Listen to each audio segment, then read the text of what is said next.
In this video, I'm going to teach you 5 ways that you can learn English from the world around you using AI. Don't forget to like and subscribe. Also, check out the 90-day program. Oh, this book is so heavy. Why would we want to use AI to learn from things like gigantic dictionaries or textbooks or whatever? Because the information in those is good, often well-researched, maybe produced by professionals, universities, right? It's good information locked behind a wall of being boring and not interactive. So using those resources with AI gives them new life. And this could be anything. So find the resources that are interesting. Go to libraries. This might be an excuse to go to a library for once. There are a couple different ways you could do this. One, you could take pictures of them, scan them, and put them into something like Notebook LM or ChatGPT projects. If you're just sitting there reading it, looking at it, you could make it an interactive session simply by starting a voice chat and having it on beside you. So I'm going to give you one example using this gigantic dictionary that I purchased at an antique store. I'm going to just open it up. Okay. This is a gigantic. Okay, so I've got it open right here in front of me, and use whatever you want, ChatGPT, Grok, Google, Gemini, doesn't matter. And this is just the page that opened. Okay, let's say you want to use AI to learn English from your daily life, from the world around you. Maybe you're watching movies and you want to remember the words and phrases that you heard. Maybe you're watching an English learning video, or you're in a classroom setting learning English and you want to remember what you learned. So how do you use AI to do that right now in a convenient way? Tell me. So, okay, I take out my phone, I find my recording app, I record. Okay, now I have to turn that into a transcript somehow. And then I take this transcript and I dump it into whatever AI app I want to use. And then I have to have a bunch of prompts to turn it into a summary or whatever I want to do. How likely are you to do it if it's that inconvenient? Probably not very likely. Or you could use the Ticnote AI voice recorder. They are a sponsor for this video. I've been using this thing for the past few weeks, and it is a game changer. I am not joking or exaggerating. It is a game changer because it removes all of those problems that I just described.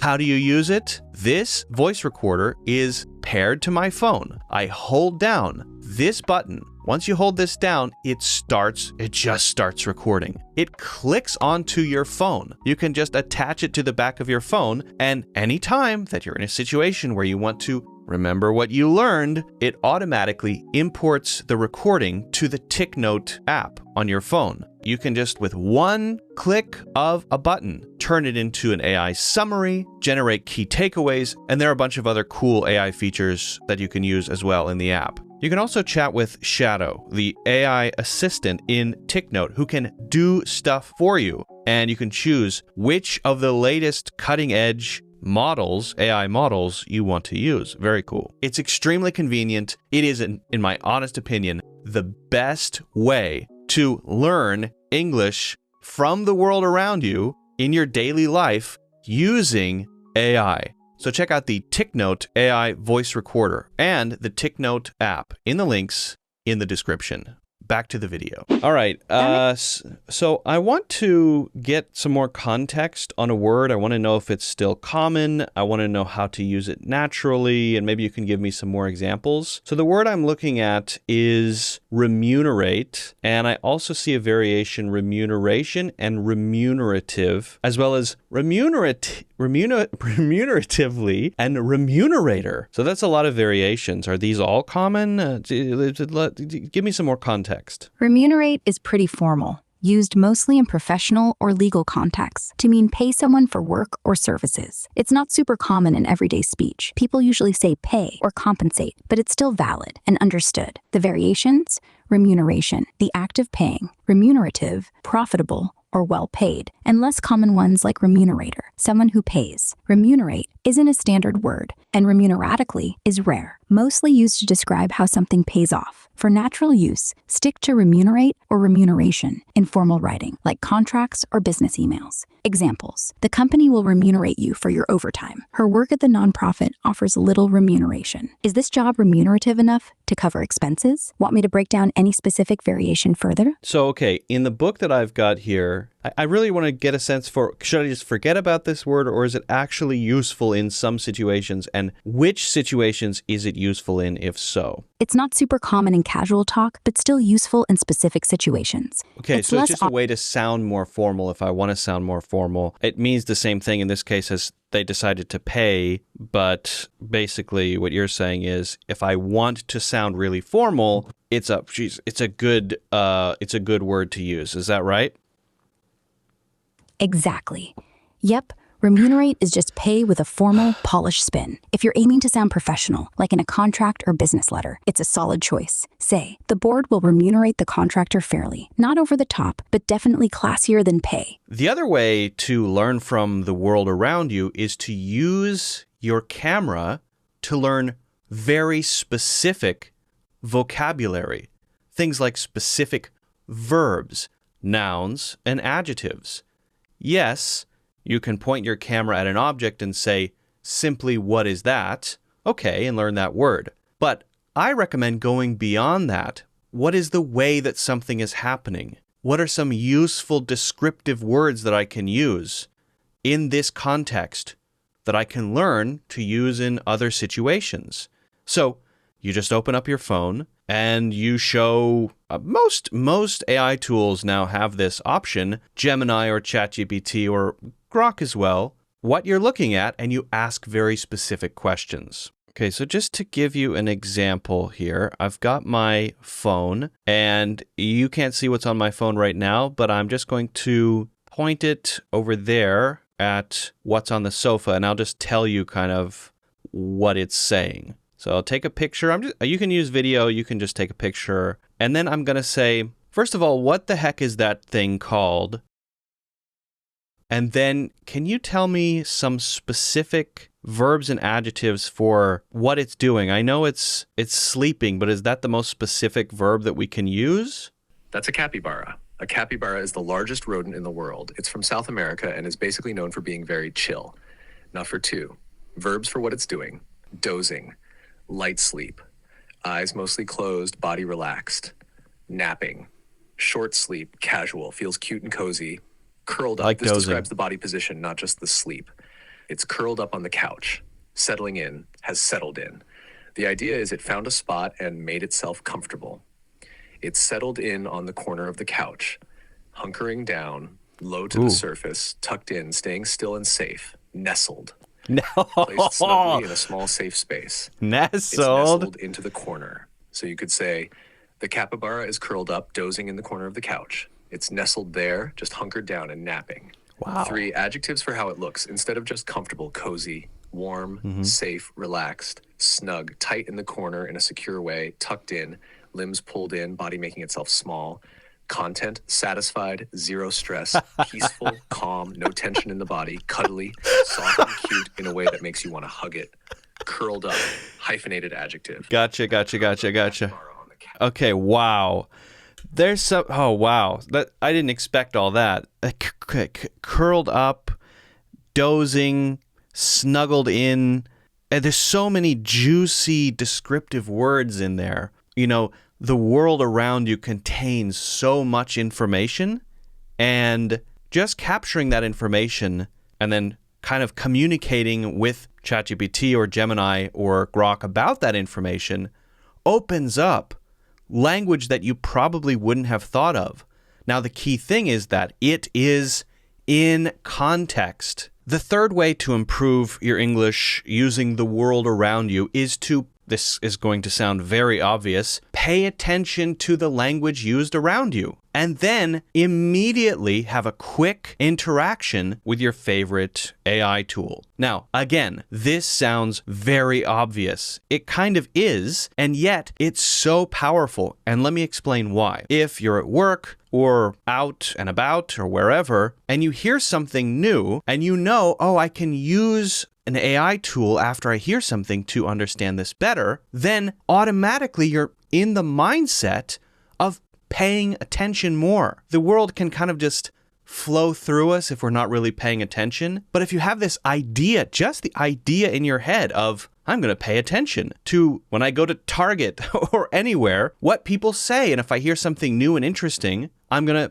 to have a quick chat about that. Or maybe write it down on a sticky note or your little notebook that you have with you, and then have a chat about all of them later. And of course, you can do the same thing with movies, TV shows, yes, and books that you're reading. Let's just use a quick example. Maybe you're watching Finding Nemo. Okay? Now, one idea, if you're doing something by yourself and there's no other noise in the room and maybe you're using headphones, one idea would be to just have Google Gemini open, the chat open. I want you to get used to this feeling of just having an always-on assistant. That can also start to remove this barrier of, oh, I got to open this app, I got to do this and do that. Well, if you're doing something by yourself and you're trying to learn, for example, you want to remove barriers, reasons to not do something. So just leave the voice mode on. You're watching the movie and there's no pressure, you know. You hear something. Oh, I heard this phrase.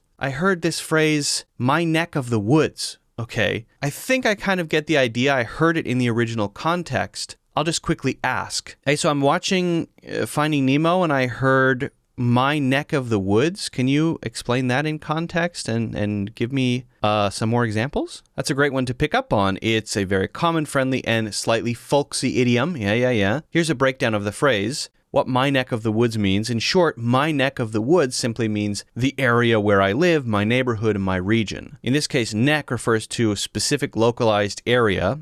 This comes from a time when many areas were heavily forested, so your neck of the woods was literally your settlement or cabin in a specific part of the forest. Okay. Now, from the context of Finding Nemo, you heard this from Gurgle, the purple and yellow germophobic fish in the tank gang. When Nemo first arrives in the tank, he explains, I'm from the ocean. Gurgle, who is terrified of the ocean and germs, is shocked and says, the ocean? Wow, that's pretty hardcore. I'm from this neck of the woods. Okay, and I could follow up here and say, well, actually, it was not that situation. That's another one, but the pelican says it, but the meaning is similar. So we could have a back and forth conversation about that. But if you're having a live chat, then that's much more conversational, a quick back and forth, and then you just keep watching and you leave the chat or you leave the conversation open. Of course, that's an option, but it gets you used to this always on way of thinking, right? Removing the barriers. And if you're using the same way out and about, when you're at work, when you're doing stuff, going about your day, just the idea that I'm going to do this when I hear new things, just the idea will make you, number one, pay more attention, which is a very powerful and helpful thing, to pay attention to what people are saying. And it allows you to actually remember, because you might replay it a few times right after you hear, oh, some teenagers, what are they talking about? There's something's lit. What is this lit thing? Lit? Why do they say lit? Lit. Oh, lit. So you're thinking about it. It makes it easier to remember as well, right? Then you learn what it means and say, okay, I'm not going to use that.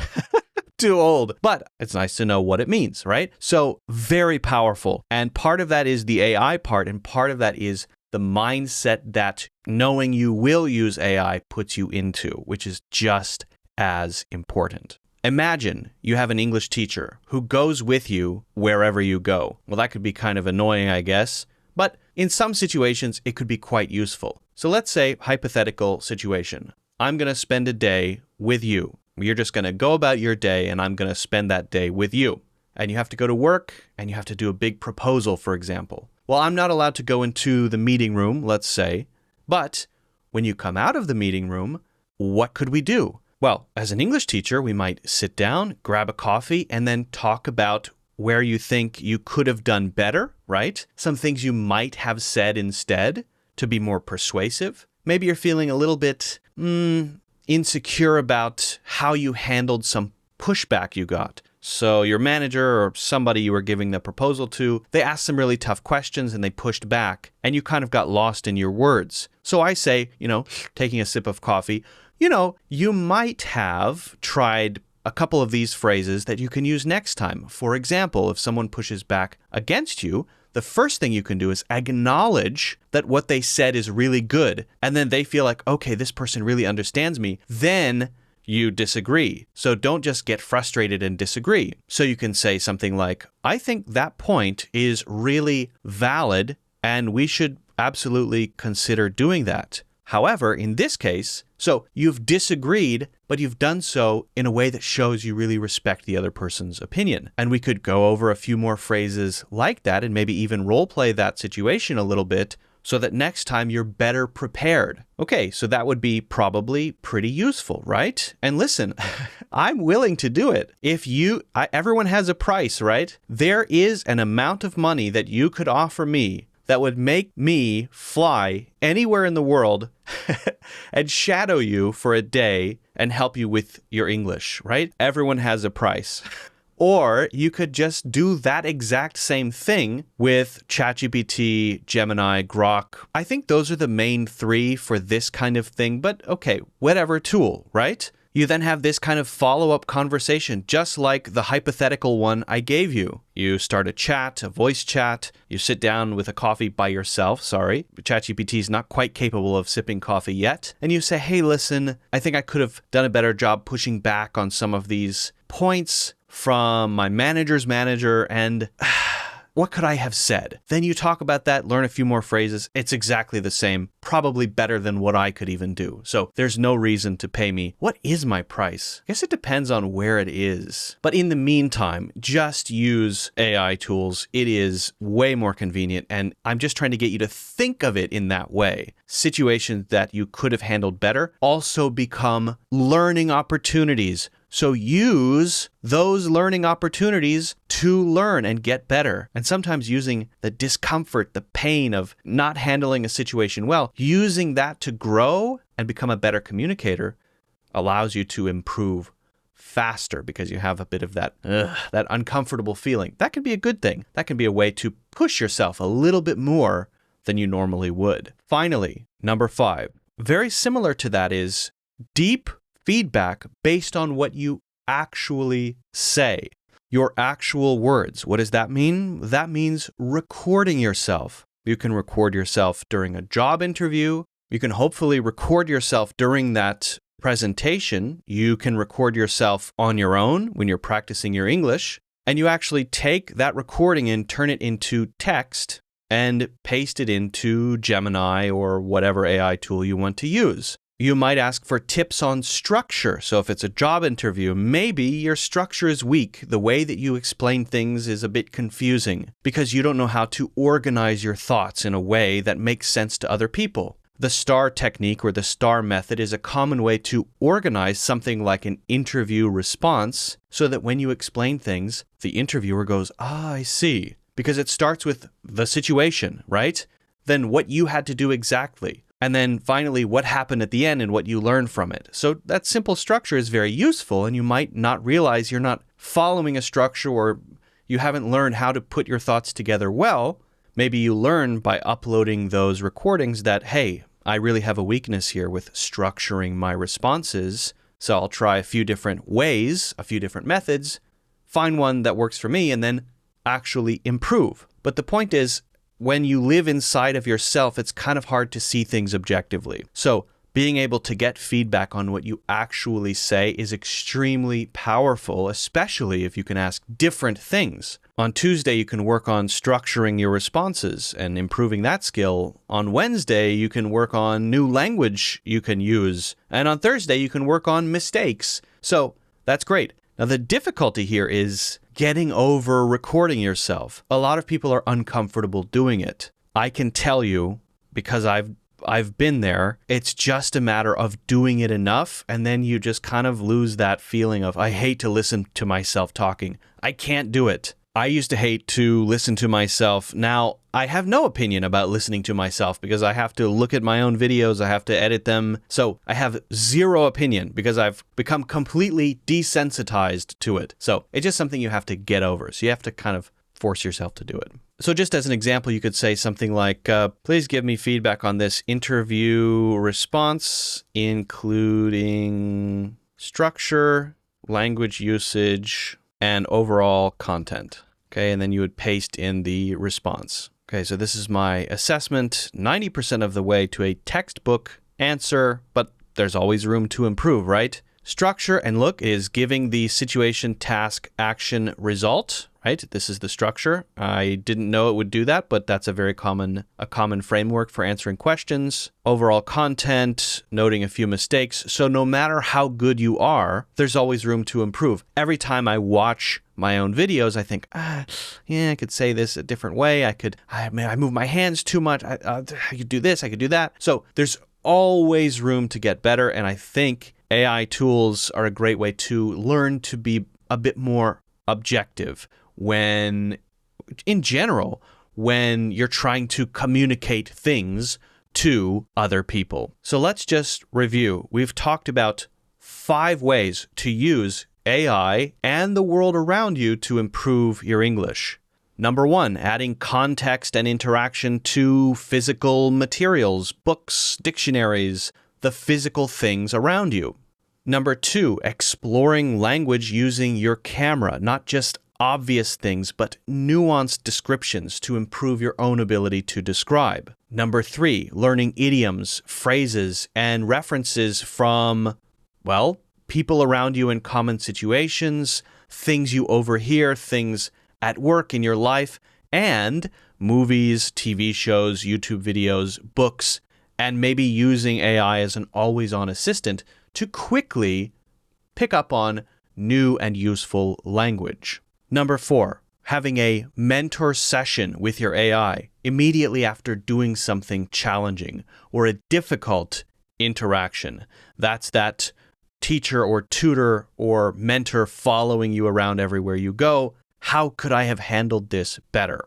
And then number 5, getting feedback on the things you actually say, language, structure, persuasiveness, or otherwise, using recordings and text from those recordings, which is a very powerful way to improve as a communicator. I use it all the time. So that's it. Thank you for watching. If you have any questions about these, let me know in the comments. Don't forget to check out the 90-day program in the links in the description. Like button and subscribe. I would really appreciate that. And I will see you in the next one.